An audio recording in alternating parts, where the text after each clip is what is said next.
ঈদের আনন্দে মুসলিম বিশ্ব মিনায় চলছে হজের গুরুত্বপূর্ণ আনুষ্ঠানিকতা। অবরোধ আর যুদ্ধের ছায়ায় গাজায় হারিয়ে গেছে কোরবানির ঈদের আনন্দ। অবৈধ বাংলাদেশিদের দ্রুত পশ্চিমবঙ্গ ছাড়ার হুঁশিয়ারি শুভেন্দুর। ৮০ বছরে পা ট্রাম্পের স্বাস্থ্য নিয়ে নতুন আলোচনা।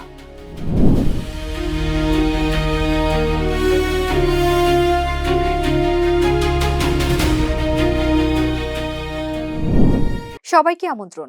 নাগরিক প্রতিদিনের নিয়মিত আয়োজন নাগরিক বিশ্ব থেকে আপনাদের সাথে আছি আমি ফারজানা নিকিতা। এতক্ষণ শুনছিলেন শিরোনাম, এবারে বিস্তারিত। সৌদি আরব সহ মধ্যপ্রাচ্যের বিভিন্ন দেশে ধর্মীয় ভাবগাম্ভীর্যে উদযাপিত হচ্ছে পবিত্র ঈদ উল আজহা। ঈদের জামাত, পশু কুরবানি ও হজের গুরুত্বপূর্ণ আনুষ্ঠানিকতার মধ্য দিয়ে মুসলিম বিশ্ব পালন করছে ত্যাগ, সংযম ও আত্মসমর্পণের এই মহান উৎসব। সৌদি আরব সহ মধ্যপ্রাচ্যের বিভিন্ন দেশে ধর্মীয় ভাবগাম্ভীর্য ও উৎসব মুখর পরিবেশে উদযাপিত হচ্ছে পবিত্র ঈদ উল আজহা। সৌদি আরবের পাশাপাশি সংযুক্ত আরব আমিরাত, কাতার, কুয়েত, বাহরাইন, ওমান, ইন্দোনেশিয়া ও মালয়েশিয়ায় আজ ঈদের জামাত অনুষ্ঠিত হয়েছে।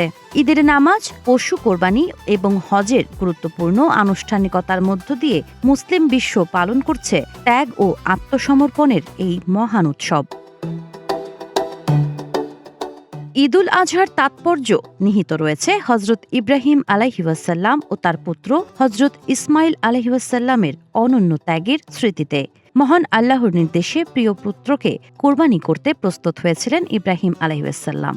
তার এই নিঃশর্ত আনুগত্যে সন্তুষ্ট হয়ে আল্লাহ তাআলা ইসমাইল আলাইহিওয়াসাল্লামের পরিবর্তে একটি দুম্বা কোরবানির ব্যবস্থা করেন। সেই আত্মত্যাগের শিক্ষাই প্রতিবছর ১০ জিলহজ মুসলমানদের কোরবানির মাধ্যমে স্মরণ করিয়ে দেয়। এদিকে হজের মূল আনুষ্ঠানিকতা শেষে লাখো হজযাত্রী মুজদালিফায় রাত যাপন করে আজ মিনায় পৌঁছে জামারাতে পাথর নিক্ষেপ সহ গুরুত্বপূর্ণ রীতিনীতি পালন করছেন। আজ হাজিদের ৫টি প্রধান আনুষ্ঠানিকতা সম্পন্ন করতে হবে। জামারাতে পাথর নিক্ষেপ, পশু কোরবানি, মাথা মুন্ডন বা চুল ছাটা, তাওয়াফে ইফাদা এবং সাই। এর আগে আরাফাতের ময়দানে প্রায় ১৬ লাখ হাজি উকুফে আরাফা পালন করেন। তাদের দোয়া, তওবা ও লাব্বাইক আল্লাহুম্মা লাব্বাইক ধ্বনিতে মুখর হয়ে ওঠে পুরো এলাকা। প্রচণ্ড গরমে হাজিদের নিরাপত্তা নিশ্চিত করতে সৌদি কর্তৃপক্ষ উন্নত ডিজিটাল মনিটরিং, নজরদারি ক্যামেরা ও বিশেষ স্বাস্থ্যসেবা ব্যবস্থা চালু রেখেছে। ত্যাগ, সংযম ও আল্লাহর সন্তুষ্টি লাভের বার্তা নিয়েই বিশ্বজুড়ে উদযাপিত হচ্ছে মুসলিম উম্মার অন্যতম বৃহৎ এই ধর্মীয় উৎসব। সাবা খান, নাগরিক প্রতিদিন। অবরোধ, বোমাবর্ষণ আর খাদ্য সংকটে এবারও ঈদের আনন্দ থেকে বঞ্চিত গাজার মানুষ। টানা তৃতীয় বছরের মতো কোরবানির পশু প্রায় অদৃশ্য হয়ে গেছে উপত্যকা জুড়ে। যুদ্ধ আর দারিদ্রতার মধ্যে বেঁচে থাকাই এখন গাজাবাসীর সবচেয়ে বড় সংগ্রাম। অবরোধ, বোমাবর্ষণ আর অবিরাম বাস্তুচ্যুতির নির্মম বাস্তবতায় এবারও ঈদ উল আজহার আনন্দ থেকে বঞ্চিত হচ্ছে গাজার মানুষ। টানা তৃতীয় বছরের মতো গাজা উপত্যকায় কোরবানির ঈদ যেন কেবল স্মৃতির পাতায় বন্দী। যে উৎসব একসময় ত্যাগ, ভাগাভাগি আর আনন্দের প্রতীক ছিল, আজ তা পরিণত হয়েছে হাহাকার আর বেঁচে থাকার সংগ্রামের প্রতিচ্ছবিতে। গাজার একসময়কার শীর্ষ খামারি জানান, ঈদের মৌসুমে তিনি শত শত পশু বিক্রি করতেন, অথচ আজ তার খামার শূন্য। জীবন্ত পশু প্রবেশে নিষেধাজ্ঞা আর গবাদি পশু খাতের ধ্বংস তাকে বাধ্য করেছে ছোট একটি রেস্তোরাঁ চালাতে, যেখানে সামান্য হিমায়িত মাংসেই ভরসা করতে হচ্ছে। গাজা চেম্বার অফ কমার্স বলছে, ২০২৩ সালের অক্টোবর থেকে শুরু হওয়া হামলা ও অবরোধে গাজার ৯০% বেশি গবাদি পশু খাত ধ্বংস হয়ে গেছে। যুদ্ধের আগে যেখানে প্রতিবছর ৪০ থেকে ৬০ হাজার পশু আমদানি হতো, এখন সেই প্রবাহ পুরোপুরি বন্ধ। ফলে একটি ভেড়ার দাম $৫০০ থেকে $৬০০ থেকে বেড়ে প্রায় $৭,০০০ পৌঁছেছে, যা সাধারণ মানুষের কল্পনারও বাইরে। গাজার কৃষি মন্ত্রণালয়ের তথ্য মতে, আগে যেখানে ৬০,০০০ ভেড়া ছাগল ছিল, এখন তা নেমে এসেছে মাত্র ৩,০০০-এ। অধিকাংশ গরু প্রায় বিলুপ্ত। খামার, পশুখাদ্যের গুদাম, ভেটেরিনারি ক্লিনিক সবই ধ্বংসস্তূপে পরিণত হয়েছে। এই সংকট শুধু কোরবানির পশুর অভাব নয়, এটি গাজাবাসীর হৃদয় থেকে ঈদের আনন্দ কেড়ে নেওয়ার গল্প। অনেক পরিবার এখন দিনে একবেলা খাবার জোগাড় করতেই হিমশিম খাচ্ছে। কোরবানির মাংস ভাগাভাগির যে আনন্দ, তা আজ গাজার শিশুদের কাছে শুধুই এক অচেনা গল্প। সাবা খান, নাগরিক প্রতিদিন।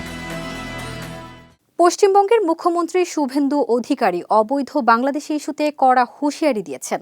সীমান্ত ঘেঁষা এলাকায় অনুপ্রবেশকারীদের দ্রুত রাজ্য ছাড়ার আহ্বান জানিয়ে তিনি বলেন, না হলে আইন অনুযায়ী ব্যবস্থা নেওয়া হবে। বিষয়টি ঘিরে নতুন রাজনৈতিক বিতর্ক শুরু হয়েছে পশ্চিমবঙ্গে। পশ্চিমবঙ্গের নতুন মুখ্যমন্ত্রী শুভেন্দু অধিকারী অবৈধ বাংলাদেশি ইস্যুতে কড়া বার্তা দিয়েছেন। মঙ্গলবার ২৬ মে উত্তর ২৪ পরগনার হাকিমপুর সীমান্ত চেকপয়েন্টে বিপুল সংখ্যক অবৈধ বাংলাদেশি জড়ো হওয়ার দাবি তুলে তিনি দ্রুত পশ্চিমবঙ্গ ছাড়ার হুঁশিয়ারি দেন। কল্যাণীতে প্রশাসনিক বৈঠক শেষে শুভেন্দু বলেন, তাড়াতাড়ি চলে যান, না হলে সরকার আইন অনুযায়ী ব্যবস্থা নেবে। তিনি জানান, প্রশাসনকে নির্দেশ দেওয়া হয়েছে জেলে না পাঠিয়ে সরাসরি সীমান্তরক্ষী বাহিনীর হাতে তুলে দেওয়ার ব্যবস্থা করতে। তার দাবি, দীর্ঘদিন ভোট ব্যাংকের রাজনীতির কারণে আইন প্রয়োগ হয়নি, তবে তার সরকার নাগরিকত্ব সংশোধন আইন বাস্তবায়নে কঠোর অবস্থানে রয়েছে। ক্ষমতায় আসার পর থেকেই Suvendu detect, delete and deport নীতির কথা বলে আসছেন। তার এই বক্তব্যে পশ্চিমবঙ্গে সীমান্ত ও অনুপ্রবেশ ইস্যুতে নতুন রাজনৈতিক বিতর্ক শুরু হয়েছে। বিশ্লেষকদের মতে বিষয়টি আগামী দিনে রাজ্যের রাজনীতিতে বড় আলোচনার কেন্দ্রবিন্দু হতে পারে। মার্কিন প্রেসিডেন্ট ডোনাল্ড ট্রাম্পের স্বাস্থ্য নিয়ে আবারও আলোচনা শুরু হয়েছে। ওয়াল্টার রিড হাসপাতালে নিয়মিত পরীক্ষার পর তিনি জানিয়েছেন, সবকিছুই ঠিক আছে, তবে সাম্প্রতিক কিছু শারীরিক লক্ষণ ও ভিডিও ঘিরে নতুন করে সমালোচনা তৈরি হয়েছে। আগামী মাসেই ৮০ বছরে পা দিতে যাচ্ছেন ডোনাল্ড ট্রাম্প। বয়স বাড়লেও নিজেকে এখনও আগের মতোই কর্মক্ষম ও ফিট দাবি করছেন মার্কিন প্রেসিডেন্ট। সর্বশেষ স্বাস্থ্য পরীক্ষা শেষে ট্রাম্প বলেছেন, তার শরীরে সবকিছুই নাকি একেবারে ঠিকঠাক আছে, তবে তার স্বাস্থ্য নিয়ে আলোচনা যেন থামছেই না।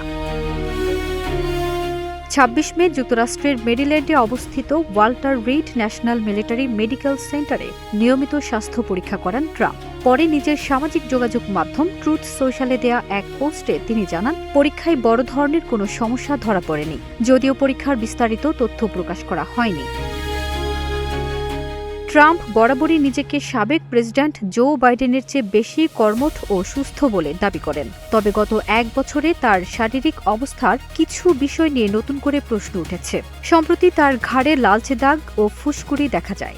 এর আগে হাতে কালছিটে দাগ এবং পায়ে ফোলাভাবের ছবিও প্রকাশ্যে আসে। এমনকি কিছু প্রতিবেদনে বলা হয়, হাতে থাকা দাগ মেকআপ দিয়ে ঢাকার চেষ্টাও করা হয়েছিল। হোয়াইট হাউসের চিকিৎসক শন বারবাবেলা জানিয়েছেন, ট্রাম্পের ঘাড়ের সমস্যার জন্য সাধারণ একটি ক্রিম ব্যবহার করা হচ্ছে। তিনি বলেন, এটি গুরুতর কিছু নয় এবং ধমনীজনিত জটিল রোগের কোনো লক্ষণ পাওয়া যায়নি। এদিকে হোয়াইট হাউসের মুখপাত্র ক্যারোলাইন লেভিট জানান, অসংখ্য মানুষের সঙ্গে করমর্দনের কারণেই ট্রাম্পের হাতে কালছিটে পড়েছিল। এরই মধ্যে কয়েকটি গুরুত্বপূর্ণ বৈঠকে ট্রাম্পের চোখ বন্ধ করে বসে থাকার ভিডিও ভাইরাল হয়। সমালোচনার জবাবে ট্রাম্প বলেন, তিনি ঘুমাচ্ছিলেন না, বরং চোখ বন্ধ করে দ্রুত সেখান থেকে বের হওয়ার অপেক্ষা করছিলেন।